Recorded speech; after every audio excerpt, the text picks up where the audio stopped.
Blank Conversations Theater Company presents The Incompatibles, a play in one act by Horace Holley. We now take you to a Broadway restaurant in 1916. No, I don't want the oysters or clams. I ate enough seafood in Atlantic City to last a season. I want some... Oh, what gorgeous flowers. I love the smell of roses, especially out of season. Why the other tables haven't any? Fred, did you? Sure I did, Marian. I knew you'd like them. I do. But you mustn't be a silly boy any longer, Fred. I will too. It isn't silly to give you flowers. That's all right, Fred. Goodness knows I like flowers. But I'm not a young idiot who expects a honeymoon to last forever. I've had one experience, you know. Yes, but you mustn't judge all men by him. I don't. I knew well enough you're different. I'd never have married you. But at the same time... Well, I'm gonna show you that a real man don't get over the fun of being married to a peach like you in just 2 weeks. Oh. You don't want me to, do you? Well, of course not, Fred. Didn't I say you were different? But I don't want you to set a pace you can't keep up. You'd hate me in no time if you did. Oh, I couldn't hate you, girlie. Besides, isn't this our first night back in the old town?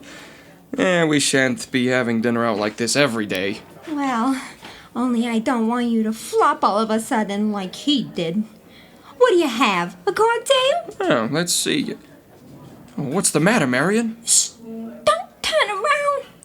What's up? Him. Him who? George. Oh, good Lord. Well, don't mind him. He hasn't got anything on you now.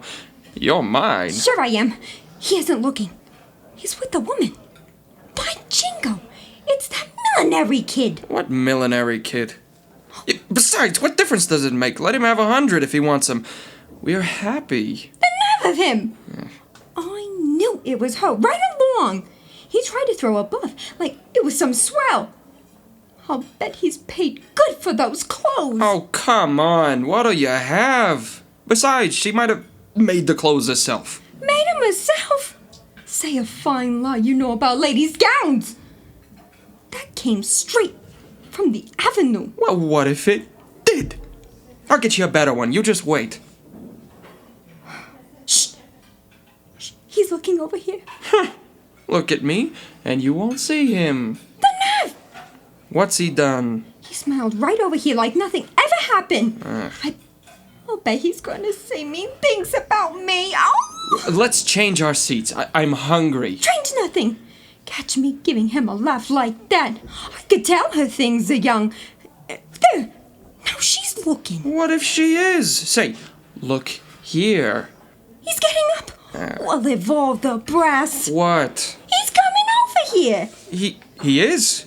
Don't you say a word. I'll take him on. Hello, Marian. What? Got a grouch on your honeymoon? That's a bad sign, Marian. No, I haven't any grouch, don't you worry. You're the only grouch I ever had, thank the Lord. Well then. It isn't every woman that gets rid of an incompatible husband and gets hold of a compatible one all in the same season. Look here. That's just like him, coming over here with a grin like a kid with a new toy. Well, we don't want anything to do with you, see? Sure. Excuse me for butting in. I just wanted to make a little announcement. Oh, you did? Well, I'm surprised. I didn't think she was the kind you had to marry. Ha! I knew you'd have your little knife out for her, but why you should have to be jealous now, I can't see. I'm not jealous. What you worrying about then? I'm not worrying. I'm only sore because you butted in when we were so happy together here without you. Oh, excuse me. As a matter of fact, I didn't come over to make any announcement. It's too late for that. Married already? No. Anybody think you might wait a little while for common decency? I waited a day longer than you did anyhow. That's different. I beg your pardon. We were just ordering dinner. If you didn't come to make any announcement, then why... Yes. Why did you butt in for? Why?